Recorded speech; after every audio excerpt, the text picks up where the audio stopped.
Hello viewers, இன்னைக்கு நம்ம பார்க்க போறது ஒன் பீஸ் எபிசோட் 490 பார்ட் 1.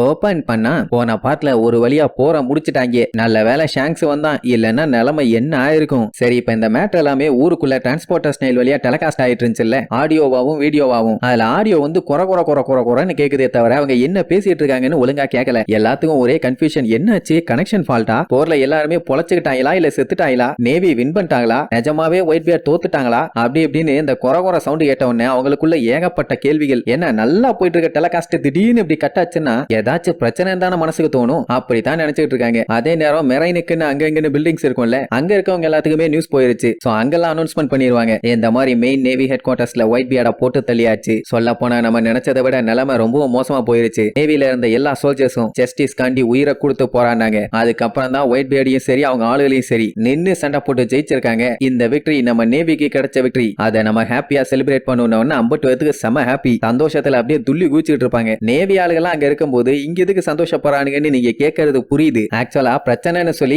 ஏகப்பட்ட நேவி ஆளுங்க அங்க ஒண்ணு கூனாயிலே தவிர எல்லாருமே அப்படி போல. அப்படி அத்தனை பேரும் போயிட்டாங்கன்னா ஊருக்குள்ள திருட்டு பயலுக, காவாலி பயலுக, அப்படி இப்படின்னு அத்தனை பேரும் களத்துல இறங்கி ஊரையே ஒரு வழி பண்ணிட மாட்டானுங்களா. அதனால சண்டைக்கு போகாத நேவி ஆளுங்க எல்லாத்துக்குமே இன்ஃபார்ம் பண்றாங்க. அவனுங்க பீரங்கி எல்லாத்தையும் வச்சு சுட்டு பயங்கரமா செலிப்ரேட் பண்ணுவானுங்க. நம்ம ஹீரோஸ் எல்லாம் வேற லெவல்ல சாதிச்சிட்டாங்க, சூப்பர், நேவி தான் என்னைக்குமே கெத்து, பைரட்ஸ் எல்லாம் வெத்து, அப்படி இப்படின்னு ஓவர் பில்டப். இதுல வேற ஹெட் குவார்டர்ஸ்க்கு போய் டியூட்டி பார்க்கணும்னு நிறைய பேருக்கு ஆசை. போனா தானே தெரியும் அக்கைன்னு எப்படி எல்லாம் செருப்படி கொடுப்பான்னு. மத்த இடங்களே இந்த அளவுக்கு சந்தோஷம்னா சபாடி ஆர்கிபெலகோல வீடியோவோட பார்த்துட்டு இருந்தாங்க. அவங்க எவ்வளவு செலிப்ரேட் பண்ணுவாங்க. போர் முடிஞ்சு போச்சு, அந்த லெஜெண்டரி ஒயிட் பியர்டு செத்து போயிட்டான், இனி நம்ம எல்லாருமே சேஃபா இருக்கோம், நமக்கு எந்த பிரச்சனையும் வராது, அப்படி இப்படின்னு தேவையில்லாத விஷயத்தெல்லாம் சொல்லி தேவையில்லாம சந்தோஷப்பட்டு இருப்பாங்க. அதான் கருகருன்னு பிளாக் பியர்டுன்னு ஒருத்தன் கிளம்பி இருக்கான்ல, அவன் நான் தான் இந்த உலகத்தை ஆள போறேன்னு வேற சொல்லிட்டு போயிருக்கான். இப்படி ஒரு நிலைமையில இருக்கும் போது இதெல்லாம் தேவைதானா? சரி, ஏதோ புடிச்சுங்க விவரம் தெரியாம என்ஜாய் பண்ணுதுங்க, பண்ணிட்டு போட்டும். அதெல்லாம் கூட பரவாயில்ல, நீதி நேர்மை ஜெயிச்சுது, கோல்டு கவர்மெண்ட் ஜெயிச்சுது, இனிமேட்டு நமக்கு எப்பவும் கொண்டாட்டமும் கோலாகலமும் அமைதியும் சந்தோஷமும் தான் எல்லா இடத்துலயும் இருக்க போகுது அப்படின்னு தேவையில்லாம என்ஜாய் பண்ணிட்டு இருப்பாங்க. அந்த லூசுகளுக்கு இன்னுமா புரியல. அதே சபாடி ஆர்கிபெலகோல செலஸ்டியல் டிராகன் ஒரு கூட்டம் இவங்களை என்ன பாடுபடுத்திட்டு இருந்தாங்க, அதெல்லாம் கண்ணுக்கு தெரியல. சரி, என்னமோ ஒண்ணு. ஆனா ஒயிட் பியர்டு இவங்களை அப்படி என்ன பண்ணா இவங்க இந்த அளவுக்கு என்ஜாய் பண்றதுக்கு? டெய்லி அரலாங் மாதிரி வந்து மூக்க வச்சு அருன்னு அறுத்துட்டு போனானா பரவாயில்ல, ஒருவேளை மாட்டு கும்பு மாதிரி இருக்க மீசையை வச்சு நோண்டி விட்டு போயிட்டானோ. சரி, அப்படியே அங்க கட் பண்ணி மரைன் போட காட்டுறாங்க. அதுக்கான பின்னாடி செதறி குப்பமேடு மாதிரி கிடக்குது. அப்ப அந்த இடத்துக்கு பக்கத்துல ஒரு 7 கப்பல் நின்றுட்டு இருக்குது. அவங்க வேற யாரும் இல்ல, சபாடி ஆர்கிபெலகோல இருந்தாலே பைரட்ஸுங்க. அதான் இந்த சண்டைக்கு வராத எல்லாம் அங்கதான் இருக்காங்க. எதுக்கு அந்த இடத்துக்கு வந்திருக்காங்கன்னா உலகத்திலேயே பயங்கரமான வார் அந்த இடத்துல நடந்திருக்குல்ல, அதனால அந்த இடம் எப்படி இருக்குது என்ன ஏதுன்னு பாத்துட்டு போலான்னு வந்திருக்கானுங்க. என்ன ஒரு நல்ல எண்ணம். சின்ன தூசி மாதிரி இருந்த பிரச்சனை கடைசியில எவ்வளவு பெரிய பஞ்சாயத்து ஆகி மெரைன் ஃபோர்டும் அழிஞ்சு போச்சு. உலகத்திலேயே ஸ்ட்ராங்கஸ்ட் மேடும் செத்து போயிட்டான். இதுலேருந்தே நல்லா தெரியுது காலம் கொஞ்சம் கொஞ்சமா மாறிக்கிட்டே வருதுன்னு. அவங்க எல்லாத்துக்கும் ஒரு விஷயம் மட்டும் நல்லா புரியுது, ஒயிட் பியர்டு கொஞ்சம் பயங்கரமான ஆளு, அவனுக்குன்னு சில பல டெரிட்டோரி இருக்குது. அந்த இடத்தெல்லாம் ரூல் பண்றதுக்கு இப்ப ஆள் இல்லாம மொத்தமும் ரத்தத்திலேயே நிரம்ப போகுது. ஏன்னா இப்ப பிளாக் பியர்டுன்னு ஒருத்தன் புதுசா கிளம்பி இருக்கான். அவன் வந்து சாதாரண ஆள் இல்லைன்னு மட்டும் நல்லா தெரியுது. ஏன்னா அவங்கிட்ட பயங்கரமான ஆளுகள் இருக்காங்க, ஒயிட் பியர்டோட பவரும் இருக்குது. கண்டிப்பா அவங்களால பெரிய பிரச்சனை வரப்போகுதுன்னு மட்டும் நல்லா தெரியும். ஜுவல்லரி பாணி எல்லாம் சம காண்டாவா, இது எல்லாத்துக்குமே அவன் தான் காரணம். கண்டிப்பா அவனை கண்டுபிடிச்சு வச்சு செய்யாம விட மாட்டேன், வாங்கல நியூ வேர்ல்டுக்கு போலான்னு சொல்லி கப்பலை திருப்பிட்டு அங்க இருந்து கிளம்பிடுவா. இங்க அந்த அப்புவுக்கு ஒண்ணுமே புரியல. என்னன்னா ட்ரெஃபால்கர்லா என்ன இருந்தாலுமே லூஃபிக்கு எனிமி தான். ஆனா அவன் எப்படி வந்து காப்பாத்தினான் தான் இப்ப குழப்பத்துல இருக்கான். அவனுக்கு தெரிஞ்சு அவன் ரொம்ப ரொம்ப கொடூரமானவன். ஏதாச்சும் பெரிய விஷயம் இல்லாம அவன் லூஃபியை காப்பாத்த வாய்ப்பே இல்ல. வேற ஏதோ பெரிய மேட்டர் இருக்குதுங்கிற மாதிரி சொல்லிட்டு இருப்பான். அதே நேரம் இங்க கேப்டன் ஹாக்கின்ஸ் சீட்டெல்லாம் களைச்சு போட்டு ஏதோ சரியில்லையாம்பா. என்னன்னா அவன் காரை வச்சு பாக்குறதுலயே நல்லா தெரியுது லூஃபி இன்னும் உயிரோட தான் இருக்கான்னு. இவங்களே சில பேருக்கு இந்த போற ஆரம்பிச்ச நினைச்சு பயங்கரமான பீதி. ஆனா இப்ப ஒயிட் பியர்டு செத்து ஒரு புது எராவே ஸ்டார்ட் ஆயிருச்சு. அப்படின்னா என்ன அர்த்தம், பஞ்சாயத்துன்னு முடியலன்னு பேசிட்டு இருப்பானுங்க. உடனே அவங்க கேப்டன் யூஸ்டஸ் கிட்ட இழுச்சுக்கிட்டே வருவான். என்னன்னா இந்த சண்டையில புதுசா ஒருத்தன் கிளம்பி இருக்கான், அவன் தான் பிளாக் பியர்டு. இப்போ இந்த நியூ வேர்ல்ட 4 எம்பரர்ஸ் தான் ரூல் பண்ணிட்டு இருக்காங்க. ஒன்னு ஒயிட் பியர்டு, அப்புறம் ஷாங்க்ஸ், கைடோ, பிக் மாம். இப்படி எல்லாமே பெர்ஃபெக்ட்டா இருந்ததுனால இந்த உலகமே பேலன்ஸ்டா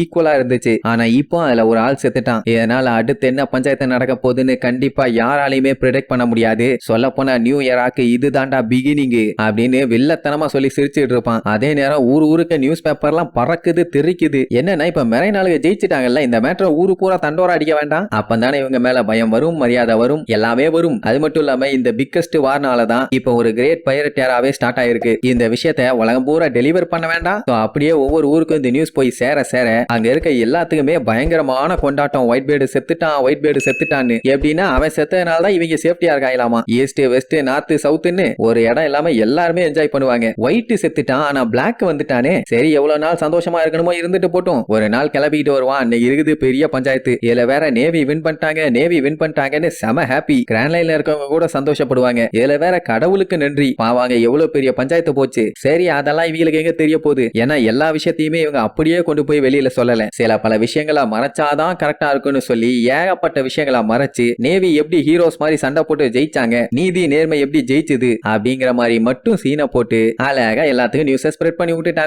சோ இதனால எல்லா இடமும் ஒரே கொண்டாட்டம் கோலாகலம்னு வச்சுக்கோங்க. ஆனா அந்த என்ஜாய்மெண்ட்டுக்கு அப்புறம் தான் பெரிய பஞ்சாயத்தே வரப்போகுதுன்னு அவங்களுக்கு தெரியல. உதாரணத்துக்கு ஒரு இடத்துல ஜாலியா எல்லாம் என்ஜாய் பண்ணிட்டு இருக்கும் போது திடீர்னு டம்முன்னு சுடுற சவுண்ட். என்னடான்னு பார்த்தா அங்க ஒரு பைரட் கேங். அந்த கூட்டத்தோட தலைவர் என்ன சொல்லுவானா, ஒயிட் பியர்டு சாகும் போது கிரேட்டஸ்ட் ட்ரெஷரான ஒன் பீஸ் இருக்கிறது உண்மைன்னு சொல்லிட்டு தான் செத்து இருப்பாரு. அதனால நாங்க அதை கண்டுபிடிக்க போறோம்னு சொல்லிட்டு கொலைவெறியோட அங்க இருந்து கிளம்புவானுங்க. பாவாங்க இருக்க மக்கள் எல்லாம் மறுபடியும் அவஸ்தப்பட ஆரம்பிச்சிருவாங்க. எல்லாம் டவுட்ல தான் இருந்தானுங்க. ஆனா இப்ப ஒயிட் பியர்டு கன்ஃபார்மே பண்ணி விட்டு போயிட்டாரு. நேவி ஜெயிச்சதுல ஒண்ணு யாருக்கும் அமைதி கிடைக்க போறது இல்ல, ஆப்புதான் கிடைக்க போகுதுன்னு இப்படி தெளிவா சொல்றாங்க. அப்ப நியூ வேர்ல்டுல இருக்க ஃபுட் வால்டன் ஐலாண்ட காட்டுறாங்க. அது ஆக்சுவலா ஒயிட் பியர்டோட ஏரியா. அங்க சில பல பேர் கத்தியோட என்ட்ரி ஆகி அந்த இடத்தையே சூறையாட ஆரம்பிச்சிட்டாங்க. அதான் ஒயிட் பியர்டு இல்லையே, இனி யாரு வந்து கேட்க போறா. அதனால அவன் ஏரியா எல்லாத்தையுமே ஒன்னொன்னா கொள்ளை அடிச்சுட்டு இருக்கானுங்க, அராஜகம் பண்ணிட்டு இருக்கானுங்க. அப்படியே கட் பண்ணி மரைன் போட காட்டுறாங்க. சென்கோக்கு ரொம்ப சோகமா பில்டிங்கா பாத்துக்கிட்டு இருப்பான். ஏன்னா இந்த மாதிரி டைம்ல எல்லாம் அவன் ஜாலியா உட்காந்து காஃபி குடிச்சிட்டு இருக்க டைம். ஆனா இனிமேட்டு ஒன்னும் பண்ண முடியாதே, எல்லாத்தையும் சரி பண்ணதுக்கு அப்புறம் தான் சொல்லிட்டாங்க. அப்படியே சோகமா உட்காந்துருவான். அப்போ சென்கோக்குன்னு ஒரு நேவியால அடிச்சு பறந்து வருவான். என்னடா அதான் பஞ்சாயத்து முடிஞ்சிருச்சுல, ஏன் இவ்வளவு பதட்டம், சொல்லி தொலைம்பான். இம்பல் டவுன்ல ஒரு பெரிய பிரச்சனைம்பான். என்ன மகளனுக்கு ஏதாச்சும் உடம்பு சரியில்லையா, இன்னும் கக்கூசுல தான் உட்காந்து முக்கிட்டு இருக்கானா. ஆடா அவன் எப்போ அப்படித்தாங்கிற மாதிரி சொல்லுவான். அதான் இல்ல, அவர் இப்ப சாகர நிலைமையில இருக்காருமா. அவனுக்கு இப்போ பெரிய மெடிக்கல் டீமே சேர்ந்து ட்ரீட்மெண்ட் கொடுத்துட்டு இருக்காங்களாமா. இப்ப அவனுக்கு என்ன கவலையாச்சுன்னா அவனோட டியூட்டியா அவனால ஒழுங்கா பார்க்க முடியலன்னு சொல்லி விட்டா அவனையே சாகடிச்சுக்குவான் போல. அந்த மாதிரி பண்ணிட்டு இருக்கானாமா. சென்கோக்கு காண்டாயிரும். டேய், இப்ப இதெல்லாம் முக்கியமாரா, பிரிசன்ல என்ன ஆச்சு, அவனுக்கு ஏன் இந்த நிலைமைன்னு விசாரிப்பான். அதுக்கப்புறம் தான் அவன் முதல்ல அந்த ஜெயிலோட கண்டிஷனை சொல்லுவான். நம்ம பயிலுக்கு அங்க இருந்து தப்பிச்சு வரதை மட்டும் தான் யோசிச்சாங்க. ஆனா என்ன பண்ணிருக்கான், லெவல் 6க்கு போய் அங்க இருக்க எல்லாத்திட்டையும் ஒரு டீல் போடுவான். அதாவது எப்படி இருந்தாலும் நீங்க இங்கே இருந்து சாக தான் போறீங்க. சோ உங்களோட கதவை நான் திறந்து விடுறேன். நீங்க எல்லாருமே மாத்தி மாத்தி அடிச்சுக்கிட்டு கடைசியில யாரு சர்வைவ் ஆகுறாங்களோ அவங்க என் க்ரூல வந்து சேர்ந்துக்குங்க. ஓகேவான்னு ஒரு டீல போட்டவன அவனுக்கும் சந்தோஷம் தாங்க முடியல. நாங்க ரெடின்னு இருப்பானுங்க. இத கேட்கும் போதே சென்கோக்கு தூக்கி வாரி போடும். எது உலகத்துல இருக்க ஒஸ்ட் கிரிமினல்ஸ் எல்லாத்தையுமே அவன் ஃப்ரீ பண்ணி விட்டானான்னு. ஏன்னா பல வருஷமா முக்குன்னு முக்கி பிடிச்சவங்களாச்சே. ஆனா அதுக்காக அவன் எல்லாத்தையுமே காப்பாத்தல. San Juan Wolf, Avalo Pizarro, Vasco Shot, Catarina Devon இவங்கள மட்டும்தான் ரிலீஸ் பண்ணானாமா. அதனால தான் மகள நான் டியூட்டில ஒழுங்கா இல்ல, எல்லாத்தையுமே தடுக்க முடியாம போச்சுன்னு சொல்லி அவமானத்துல சூசைட் பண்ணிக்க ட்ரை பண்ணியிருக்கான். இப்ப இது மட்டும் பஞ்சாயத்துனா பரவாயில்ல, இன்னும் லெவல் 6ல இருக்க நிறைய பிரிசனர்ஸ காணுமாமா. என்ன இருக்கும்னா சண்டை போட்டவனுக்கு கொஞ்சம் பேர் தான், ஆனா சண்டை போடாம எக்கச்சக்க பேர் இருந்திருக்கானுங்க. அவனுக்கு எல்லாம் அங்க இருந்து நைஸா தப்பிச்சிட்டானுங்க. அந்த லெவல் 6ல இருக்க ஒரு பிரிசனர் அந்த இடத்தை விட்டு தப்பிச்சு வெளியில வந்தான்னா கண்டிப்பா இந்த உலகத்துல இருக்க ஏதோ ஒரு மூலையில இருக்க ஏதோ ஒரு மக்கள் டெஃபினட்டா பாதிக்கப்படுவாங்க. சரி ரைட், யார் யாரெல்லாம் தப்பிச்சாங்கன்னு கொஞ்சம் செக் பண்ணி நேம் லிஸ்ட் எடுங்க. அவங்க எல்லாத்தையுமே மோஸ்ட் வாண்டட் லிஸ்ட்ல போட்டு விடுங்க. அப்பதான் சட்டு புட்டுன்னு அவனுங்களை பிடிக்க முடியும்னு சொல்லிட்டு இருக்கும்போது அவன் ஒரு மாதிரி முக்கிட்டு இருப்பானா. என்னடா என்ன மேட்டர்னு கேட்டா இப்ப இவன் வேர்ல்டு கவர்மெண்டோட ஆர்டர்ல இருக்கானாமா. அதாவது லெவல் 6ல நடந்த பஞ்சாயத்தை வெளியே சொல்லக்கூடாதுன்னு அவங்க சொல்லியிருக்காங்க.